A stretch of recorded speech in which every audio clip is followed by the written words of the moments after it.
I think you picked the perfect word, unusual art, to describe what we're going to talk about next. Art Dreco. Have you ever heard of that? Well, with us is Paul Drexler. Good morning, Paul, and welcome. Good morning. Art Dreco sounds like a left-handed pitcher for the Phillies, but it's a different kind of art. It most certainly is. It's not camp. No, it's not camp and it's not kitsch. What's the difference? It's much worse, basically. It's art that both... It's much worse? Yes, it both shines and stinks like a rotten mackerel by moonlight is a kind of literary way to describe it. And it's essentially in such bad taste, so badly done that it passes through merely being bad and becomes beautiful. It's kind of a circular... You mean it's so bad it's good? Exactly. Right. Give us some examples. Well, this is a new acquisition. This is entitled Moon Over Miami. We're very happy to get this piece at the Institute. Incidentally, I am the director of the Art Dreco Institute, and one of the reasons I'm in town is that we're having an exhibition in Boston at a place called the Friend Street Space. Where's your museum? The museum is in Amherst, but the exhibition is at 280 Friend Street by North Station for about 2 more weeks. And who are the contributors? Well, it's most of the Institute's collection, which we have gathered very painstakingly over the years. There are a few donations and loans from various collectors all over the country. Can I ask, who owned this? Where did you get this? Many times, interestingly enough, I'm instructed not to tell who owned it. I can understand why, Paul, I'll tell you. But I couldn't really tell you who owned this particular piece. But it's now a member of the museum. Yes, it is now most certainly. I can see. Part of the collection. What we have here is an interesting category. It's called Chalkware Dreco.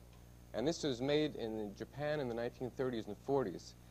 And it was made for use by carnival concessionaires as prizes.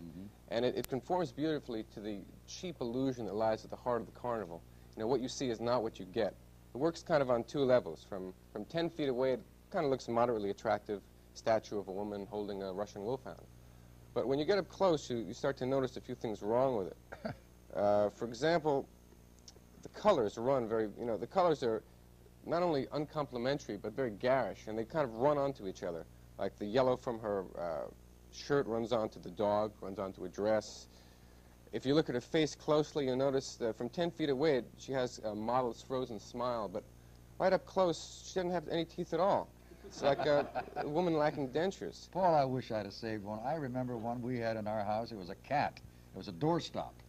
And all the paint is chipping off of it, you know, one ear is chipped and everything else. That sounds very promising. You know, quite often time will transform a piece that's merely kitsch into a piece that's Dreco. As a matter of fact, we are encouraging people to bring anything that they believe may be Art Dreco, to bring it to the exhibition. And I will, you know, as a member of the Institute, authenticate such being pieces. Authority, right. Of course. Who's the Lone Ranger there? Yes, this is Greeley's Revenge. This is another piece of Chalkware Dreco. Now, many scholars have believed that this might have been some kind of sinister plot by the Chalkware Syndicate. This is made in Japan to kind of sap the will of the American public by presenting, you know, our heroes. I have a Superman, I have the Lone Ranger, I have Washington, in this kind of light, which is... That's a fat Lone Ranger, isn't it, too? Yeah, to say the least, to say the least. Okay. We have some other pieces here. And this, yes. that intrigues me. This is Spirit of 76, and this is a piece of contemporary Dreco. This is by Clarice Henry from Argo, Louisiana. She's been working in stuffed frogs for probably her entire life. Right now... Why? Well, Did you ever ask? Well, for the true Dreco artist, you don't have to ask why. I mean, I think there's really something that drives people to do this. And because it's there. Because it's there, absolutely, absolutely. We're hoping that, you know, impending senility will kind of drive her to greater heights in the work. Is there a George Washington of Dreco as the yes. founding father? Well, this probably the greatest Drecoist would be Augustus Scheissmacher, and I have just one of his pieces here, which is really a lovely piece. We can pan over there. Scheissmacher? Yes, yes. Who's he? Well, he was the creator of this piece, which is entitled Doma Centuria, and this is from his religious period. I find that, you know, quiet contemplation of this piece tends to soothe and pacify the soul. That is gross. Well, thank you, thank you. You know, Mr. Scheissmacher, I would appreciate that, huh? Oh, I think he might have. Very, very much so. This piece is a study for a large sculpture entitled The Colossus of Dreco. I believe it was one of the wonders of the Dreco world. And the original disappeared in 1948 and has never been found, but this is a study by the artist for the piece. This piece, let me see if I can hold this correctly, is believed to possibly be a fragment from that sculpture. So, That was unearthed, probably. yes. In some old basement. Okay. Yes, it's a wonderful piece. I can see the Toad Lady's back at it again. Oh, Or was yes. This is the same woman. This is called American Gothic, and it's really a lovely piece. Her output basically depends on the frogs that she gets. Right now, she's a little short. We're waiting for. She's a little short? Well, she is short. That's true, Yeah. but she is also short of frogs. How long has she been out? Out? Well, Yeah, so with us, the public. Oh. She's been creating these pieces for many years, but it's only the last 3 or 4 years through the Institute that her pieces have been shown in public. Well, you do a great deal of restorative work then, yourself. Yes. It's very, sometimes we fix the pieces and sometimes we damage them. It depends on which gives the better Sometimes they look look better to them. damaged, huh? Absolutely. But it has to be very controlled and very scientific. I It's see. very difficult to... Now, your show again, I'm sure our viewers won't want to miss this.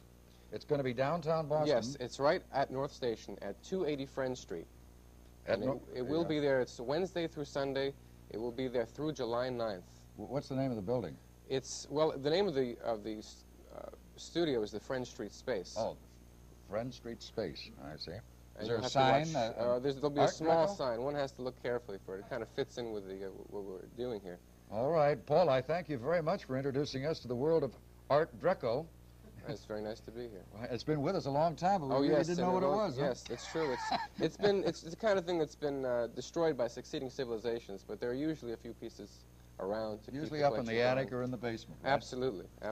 Paul Drexler, thank you very much for being Thank with you. us. Travel tips, that's coming up next. And how to sort it all out, all the different travel plans and so forth. Maury will do his best after these words.